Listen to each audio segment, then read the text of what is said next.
Welcome to my channel. నిన్న మనం పిల్లలు పుట్టకపోవడానికి కారణాలు చెప్పుకున్నాం కదా, అందులో ఫోలోపియన్ ట్యూబ్స్ గురించి కూడా చెప్తాను. ఫోలోపియన్ ట్యూబ్స్ అంటే మన గర్భసంచికి లెఫ్ట్ సైడ్ ఒకటి, రైట్ సైడ్ ఒకటి ఉంటుందన్నమాట. ఒకవేళ ఆ ట్యూబ్స్ కనుక బ్లాక్ అయిపోయి ఉంటే ఎగ్ అనేది ట్రావెల్ చేయలేదన్నమాట. అప్పుడు మనకి ప్రెగ్నెన్సీ రావడం అనేది కష్టం అవుతుంది. సో డాక్టర్స్ అది కూడా పేషెంట్ని బట్టి, కండిషన్ బట్టి వాళ్ళు టెస్ట్ చేసి చెప్తారు ట్యూబ్స్ రెండు క్లియర్గా ఉన్నాయా లేదా అని.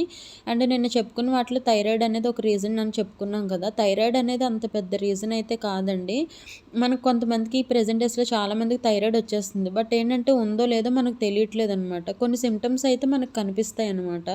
అవేంటంటే మెయిన్‌గా జుట్టు రాలిపోతుంది. సడెన్‌గా వెయిట్ గెయిన్ అయిపోతారు. సడెన్‌గా ఇంకోటేంటంటే వెయిట్ తగ్గిపోతారు కొంతమంది. డ్రై స్కిన్ వచ్చేస్తుంది. ఎప్పుడు డిప్రెషన్‌గా ఉన్నట్టు ఉంటుంది.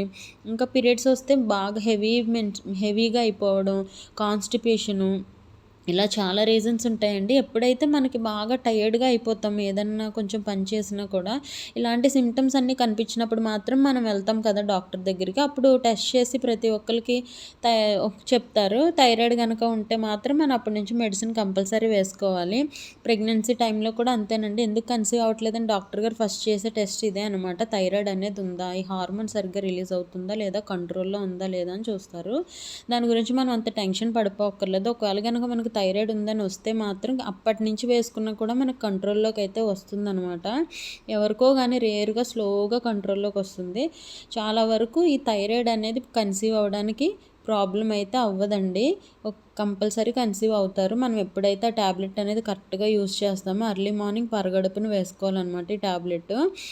తర్వాత ఇంకొకటేంటంటే మనం కన్సీవ్ అవుతాం తర్వాత. కన్సీవ్ అయ్యాక ఏమవుతుందంటే ఆ థైరాయిడ్ టాబ్లెట్ కంపల్సరీ వేసుకోవాలనమాట. ఎప్పుడైతే మనం ప్రెగ్నెన్సీలో థైరాయిడ్ టాబ్లెట్ వేసుకుంటూ రెగ్యులర్‌గా చెకప్ చేపించుకోవాలి. థైరాయిడ్ కంట్రోల్‌లో ఉందా లేదా? కరెక్ట్‌గా హార్మోన్ అనేది రిలీజ్ అవుతుందో లేదా అని మనం చెక్ చేపించుకుంటూ ఉండాలి.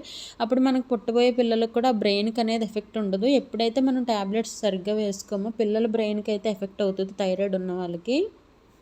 కొంతమందికి ప్రెగ్నెన్సీ ముందు వస్తది. కొంతమందికి ప్రెగ్నెన్సీలో కూడా వస్తది థైరాయిడ్. కానీ మనం అంత భయపడక్కర్లేదు. ఆ ఒక్క టాబ్లెట్ మాత్రం మనం వేసుకుంటూ, వాళ్ళు కొన్ని ఫుడ్ అయితే తినొద్దని చెప్తారనమాట. థైరాయిడ్ ఉన్న వాళ్ళకి పడనివి. అది అవాయిడ్ చేసుకుంటూ ఉంటే మనకి చాలా చక్కగా తెలివైన పిల్లలైతే పుడతారు. అండ్ ఇంకోటేంటంటే అసలు ఈ థైరాయిడ్ రావడానికి రీజన్స్ మెయిన్ ఏంటంటే ప్రెజెంట్ డేస్‌లో ప్రతి ఒక్కళ్ళకి ఎక్సర్సైజ్ లేకపోవడం అండి. ఇంకోటి అన్‌హెల్తీ డైట్ అనమాట. క్రోనిక్ స్ట్రెస్ అనమాట. మెయిన్‌గా ఏంటంటే ఇప్పుడు అందరికీ చాలా స్ట్రెస్ అనమాట. ప్రతి విషయంలో కూడా మనం కొన్ని కొన్ని విషయాలు ఓవర్‌కమ్ అవ్వలేమనమాట. అదే తలుచుకొని మనం ఎక్కువగా ఆలోచిస్తూ ఉంటామనమాట.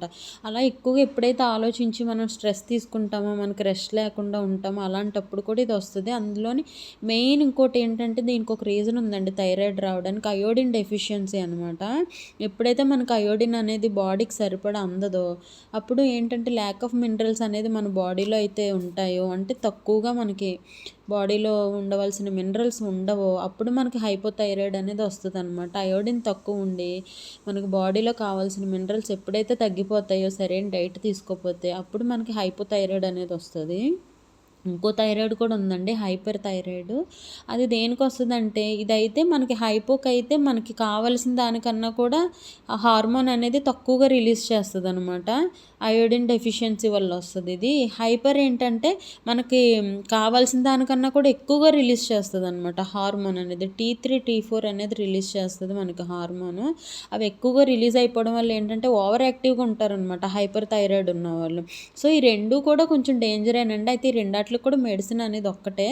ఫుడ్ కూడా ఒక్కటే అనమాట. కాపోతే హైపర్‌కి సాల్ట్ అనేది కొంచెం తక్కువగా వాడాలి. హైపోకి కొంచెం అయోడిన్ డెఫిషియన్సీ కాబట్టి కొంచెం సాల్ట్ వేసుకుంటూ ఉండాలనమాట. సో, అయోడిన్‌కి సంబంధించిన ఫుడ్ కూడా తీసుకోవాలి. అండ్ కాల్షియం, జింక్ కూడా బాగా ఎక్కువగా తీసుకోవాలి. ఎందుకంటే థైరాయిడ్ ఉన్న వాళ్ళకి కాల్షియం అనేది బాగా డౌన్ అయిపోతూ ఉంటుందనమాట. అస్తమాలు కాళ్ళు, చేతులు నొప్పులొస్తూ ఉంటాయి. సో, ఫుడ్ అయితే మనం కంపల్సరీ మంచి ఫుడ్ అనేది తీసుకోవాలి. సో, ఈ విధంగా మనం చెప్పిన ఫుడ్ ఫాలో అవుతూ ఉంటే అంత పెద్ద ప్రాబ్లమ్ అయితే కాదండి. కంపల్సరీ ప్రతి ఒక్కళ్ళు థైరాయిడ్ ఉందో లేదో చెకప్ చేపించుకుంటే మంచిదనమాట. మీకు నచ్చితే